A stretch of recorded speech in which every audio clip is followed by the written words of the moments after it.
Their board denied it based on two reasons, which member Rulig mentioned.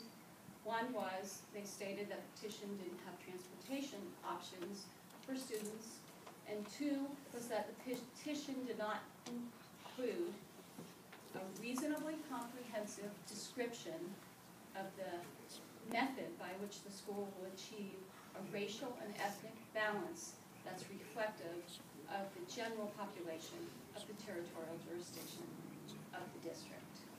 As to the first reason, as you stated correctly, that's not a legal basis, it's not a legal reason. Transportation, although a valid concern, is not in the matrix and it's not in the law. So it's actually really not a valid reason to deny a petition. As an aside, we did visit this location with our facilities director to look at it, the proposed location, and did see in fact that there was a BART station 3 blocks away. I saw buses, I assume there were public buses. But that's just an aside, it isn't a legal requirement. As to the racial and ethnic balance requirement, that requirement is a plan. It's something you're going to do in the future.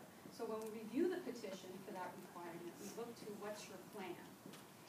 And they had actually a sufficient plan. It was actually fairly strong compared with other petitions we've looked at. They talk about going into the community outreach. They list the 23 elementary schools they're going to target. They talk about presentations and materials in Spanish. It's actually a very thorough plan. We found that they met this requirement. And I know it became an issue because there were concerns about parent petition, but we don't look at the signatures when we're reviewing this element to see if it's compliant. There's also issues around the lottery application process.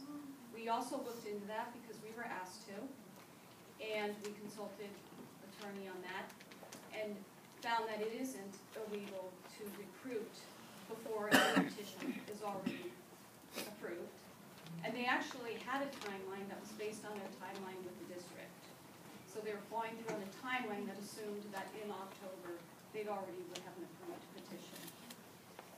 So basically, if you have more questions or want more details around that application lottery, I'd be happy to answer later, but we did find that it's compliant. So although we didn't agree with the board's findings, we did actually have a couple concerns. The first one was budget, and the second one was in program. The budget in the petition contained 2 revenue sources that actually haven't been realized yet. The public charter school grant program, which you've heard of before, and the revolving loan.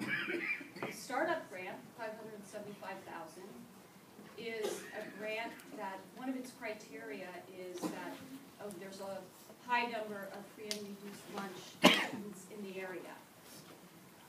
They are going to be in an area where there is a high level of that, so it's more likely than not that we'll accept this grant.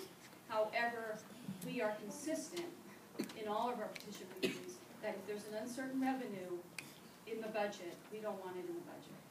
So when we take out the public charter school grant and take out the revolving loan, we have a deficit budget.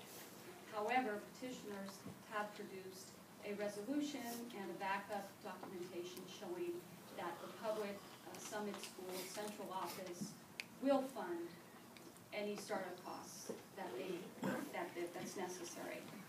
We are recommending that if this petition is approved, that as a condition, that by May, they either show us proof that they've received these funds, or they revise the budget to show an actual revenue source from their central office to fill in this deficit gap. The other issue we have around budget is their line item